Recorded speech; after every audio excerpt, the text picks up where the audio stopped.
कृपया मेरे सभी सम्मानित मित्र ध्यान दें।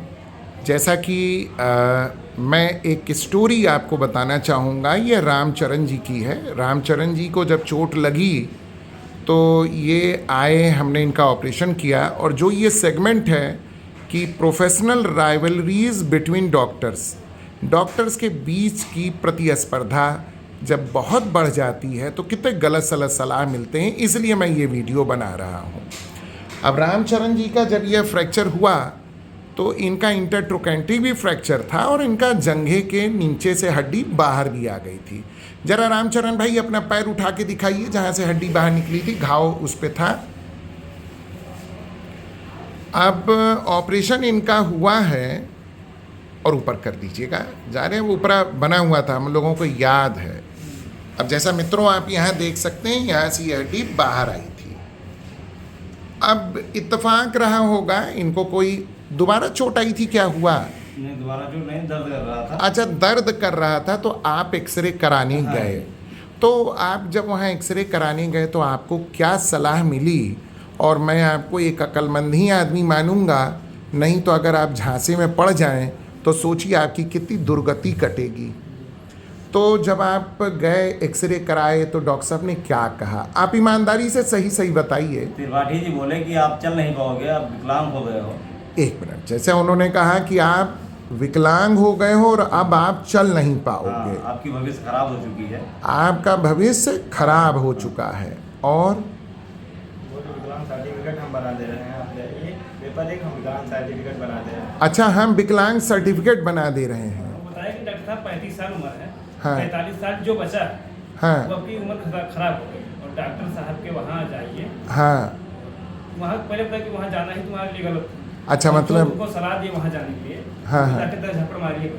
हाँ। जिंदगी वहाँ जाने से खराब हो। अच्छा, मतलब जिसने आपको यहाँ आने के लिए सलाह दी है पहले उसे 10 झापड़ मारना है, फिर उसके बाद तो तुम्हारी जिंदगी खराब हो गई और ज़िंदगी भी खराब हो गई। चल नहीं पाओगे। मतलब देखिए, एक डॉक्टर के मुंह से ऐसी सलाह कितनी बुरी लगती है कि बेचारे ने, अगर किसी ने एक सलाह भी दी है तो उस बेचारे का क्या दोष है। अच्छा चलिए, मान लीजिए खराब ही हो जाए तो आखिरकार उस आदमी का क्या दोष जिसने रास्ता बताया? अब आप उसको भी 10 झापड़ मारिए, कितनी बुरी बात है। अच्छा, दूसरी चीज़, फिर क्या लिख कर दे रहा हूँ कुछ ऐसी भी? सर्टिफिकेट हम बना देंगे खुद। सही अच्छा, नहीं। विकलांग सर्टिफिकेट बना चल दें। नहीं पाओ कभी तो मित्रों देखिए, जैसा इस तरीके की चीज़ें होती हैं, अभी 2.5 महीने की चीज़ है और 2.5 महीने में यदि इंटरट्रोकेंटिक फ्रैक्चर हो और कंपाउंड थाई का फ्रैक्चर हो तो शायद ऐसे आदमी 3-3, 4-4 महीने तो चल ही नहीं पाते हैं। मगर हमारे भाई साहब चल भी रहे हैं। आप खड़े होइए जरा बेटा, इन्हें चलाने की कोशिश करो। अच्छा, आपका घुटना कितना मुड़ता है साहब? अच्छा एक बात बताइए, अगर वॉकर दिया जाता है तब तो चल लेते हैं ना आप? हाँ, वॉकर से चल लेते हैं। वॉकर से चल लेते हैं। और जरा आप अपना घुटना मोड़िए, कितना घुटना मुड़ रहा है? तब इतना होता है। अब मित्रों आप देखिए, घुटना भी कितना शानदार मुड़ रहा है। मगर हाँ, कंपाउंड इंजरीज जब भी होती हैं तो कई बार ऐसा होता है कि बोन ग्राफ्टिंग की भी ज़रूरत पड़ती है। मगर ये ग्राफ्टिंग अभी नहीं पड़ती है, जब 6 महीने में यदि कोई व्यक्ति नहीं जुड़ा तो। और भाई साहब का पैर और उनका ये जो एक्सरे है इतना शानदार है कि एक बारगी को मुझे लगता है शायद इसमें ग्राफ्टिंग की भी ज़रूरत ना पड़े।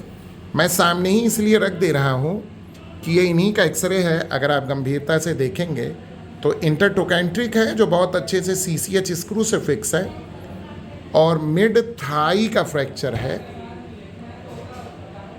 ये भी कंपाउंड इंजरी थी। मैं अलग से भी डिटेल में आपको अभी दिखा के इस बारे में बावत बता दूंगा। तो भाई साहब, मतलब आपका विश्वास हमसे गया नहीं और भेजने वाले का धन्यवाद भी रहा। आज आप दोबारा आए। जाएंगे तो कहाँ जाएंगे हम? डॉक्टर साहब, भाई साहब, आप इतना समझिएगा, जीवन भर ध्यान रखिएगा कि अगर कोई भी गलत सलाह दे तो बहुत उसे मानना नहीं है। आप एक बार जब सही हो जाइएगा तो डॉक्टर साहब के पास हाथ जोड़कर विनती जरूर करिएगा, डॉक्टर साहब कृपया कर आप गलत सलाह मत दिया करिए। आपके इस सलाह से बताइए, जिस डॉक्टर ने हमारा पैसा बचाया, हमारी इज्जत बचाई, मेरा घर लूटने से बचाया, आप उसी के खिलाफ भड़का रहे हैं। अच्छा, आपके ऑपरेशन में कितना रुपया लगा था हमारा काम नहीं लगा। लमसम? 801 का लगा था, तो हाँ। डॉक्टर ने बताया था वो वही लगा। अच्छा, 12,800 और 10,800 जोड़ के लगा था। अब मैं आपको बड़ी ईमानदारी से बताऊं, इस तरीके के कंपाउंड इंजरी में 85,000 से लेकर लाख रुपए लगता है। और लोग कहते क्या हैं, फॉरेन की प्लेट है। साहब ऐसा कुछ नहीं है। आप में बहुत सुंदर फ्लेक्सिबल नेल डाली गई है, जो आज संसार में सबसे लेटेस्ट नेल है। तो आप अपनी बुद्धि विवेक को रखें, ईश्वर उनको भी माफ़ करें जिन्होंने ऐसा स्टेटमेंट दिया है। अच्छा, मैं व्यक्तिगत तौर पर आपसे पूछूंगा, जितना आप बाहर यहाँ बैठे थे, कोई मरीज ऐसा भी मिला जो मेरी बड़ी बुराई कर रहा हो? नहीं सर। सभी सुखी थे। नहीं, आप जैसे आए, आपको यहाँ जितनी भीड़ नज़र आई, आप जब डॉक्टर साहब के यहाँ गए तो वहाँ कितने मरीज थे? वहाँ सर, पे हम जब भी आए 200-250 मरीज से कम। नहीं, हम लोगों के यहाँ था ना, डॉक्टर साहब के यहाँ। नहीं थे जिस दिन हम गए। कल गए वहाँ एक मरीज नहीं। और कै बजे आप वहाँ गए थे? हम लोग गए थे 1:30 बजे करीब में गए थे। दोपहर 1:30 बजे। 3:30 बजे तक वहाँ थे, कोई मरीज नहीं थे। और कोई मरीज नहीं था। मित्रों, बस मैं यही कहना चाहूँगा, ईश्वर सबको देख कर ही मान सम्मान देते हैं। और मैं ईश्वर को धन्यवाद करूँगा कि आप जैसे लोग मेरे हिस्से आए हैं, जो विश्वास करते हैं तो उनका विश्वास भी उसी प्रकार से बरकरार रहता है। तो साहब, आप बिल्कुल शानदार रहेंगे। देखिए, यह मेडिकल फील्ड है, यहाँ कोई दावा नहीं किया जा सकता है।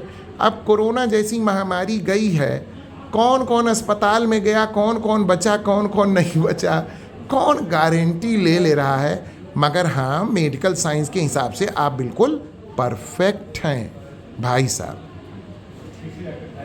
बहुत बहुत धन्यवाद आप लोगों का, बहुत बहुत धन्यवाद। मित्रों, आखिर में मैं अपने सभी सम्मानित मरीजों को यह आगाह और बताना चाहूँगा कि आप सभी जब भी किसी अन्य डॉक्टर के पास भी जाएं, तो आप अपने प्राथमिकी डॉक्टर पर विश्वास को कमी ना होने दें। सबसे बड़ी चीज़ ये है, जो भी डॉक्टर कभी भी एक दूसरे की बड़ी बुराई करने लगें और वह बीमारी से अलग हट के बातें करने लगें, तो आप सतर्क अवश्य हो जाएं।